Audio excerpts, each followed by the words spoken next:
2007 was the worst day I could have ever imagined. This is the day when I was picked up by police and taken for evaluation in a psych ward. I was so sure I was not mentally ill. How could I be? I'd studied biochemistry at the University of Southern California. I played the violin at an advanced level. I was an ordinary person. How could I have schizophrenia? When my doctor told me I had schizophrenia, it was embarrassing and insulting, and I didn't believe it was true. That was a terrible day. But when I look at all the days of my life, this is the day that I am the most grateful for. Because of that terrible day, I would begin treatment. I would reclaim my life, and I would move on from the churchyard where I was living as a dirty homeless person.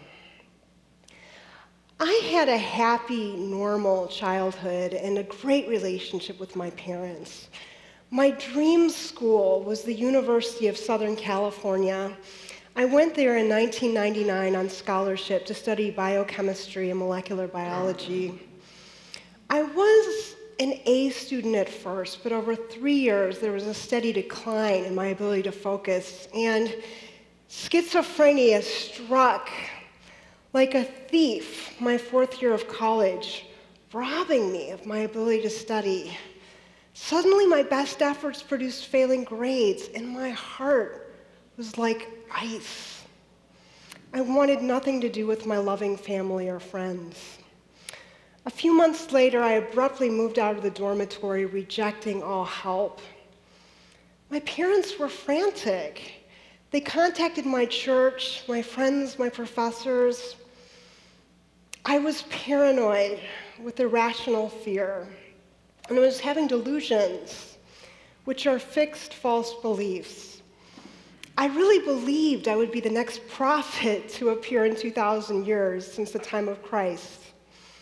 I had traveled to China and Africa, and I really believed that someday I would send hundreds of millions of dollars of aid to the developing world. I was worried that my friends and family would stop me from making this contribution. You look back and you think, when does normal become abnormal? When does a commitment become an obsession? For 3 years, I hid. I hid in libraries and lounges. Eventually, I spent every night on the floor of a public bathroom. My 4th year homeless, I started living outside in a churchyard. And this is when the hallucinations began.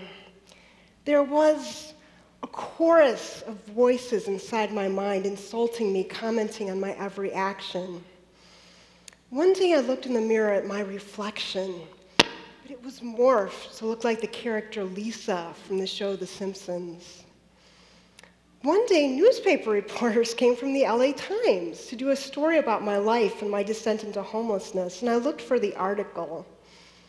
But there was no article. I had lost touch of what was imagined and what was real. And as the days went by living outside, I waited. I really believed that one day a helicopter would come, land near the churchyard where I was sleeping, and take me to my new life as the next Mother Teresa and as a prophet.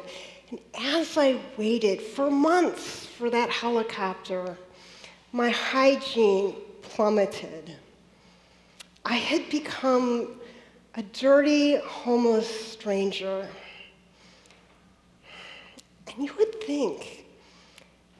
think that this dirty stranger I had become, wandering around the university area looking for garbage to eat, you would think she would never make a contribution or perhaps not even move on.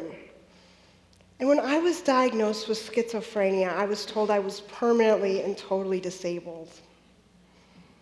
But that was not the end.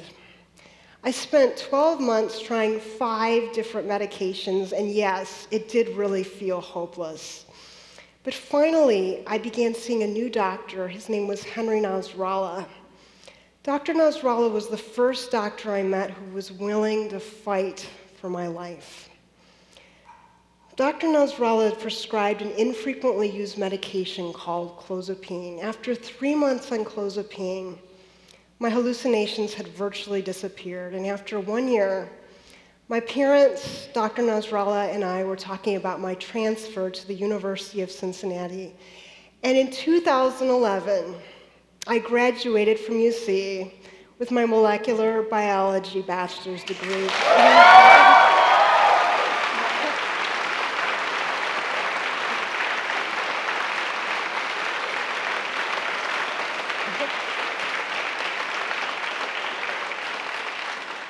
It really felt like a miracle, and it gave me renewed confidence.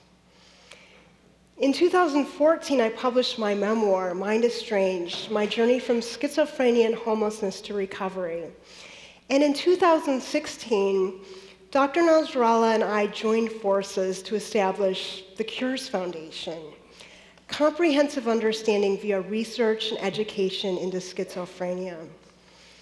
Cures provides education about cutting-edge and underutilized medications such as clozapine, which has kept me in full remission for 11 years with no relapse.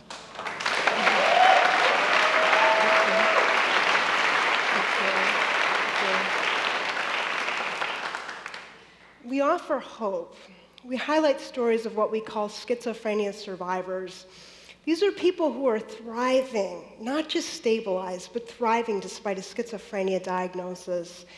And we encourage doctors to be more proactive, to fight for the highest level of recovery possible for their patients, just the way that Dr. Nasrallah fought for my life. We have seen so many stories of recovery, especially on clozapine. Schizophrenia is one of the most misunderstood diseases on earth. It is a physical brain disease like Alzheimer's, Parkinson's, and stroke, but more treatable. It is, in fact, a physical disease like arthritis, diabetes, and cancer. It affects 1 in 100 of us. There is no shame in taking a medication for any illness. I have some limitations. I don't drive, and I can't work full-time, and yes, my schizophrenia is a life condition. But I do not see my schizophrenia as a life sentence. Through the work of the Cures Foundation, I hope to see many more success stories like mine. Thank you.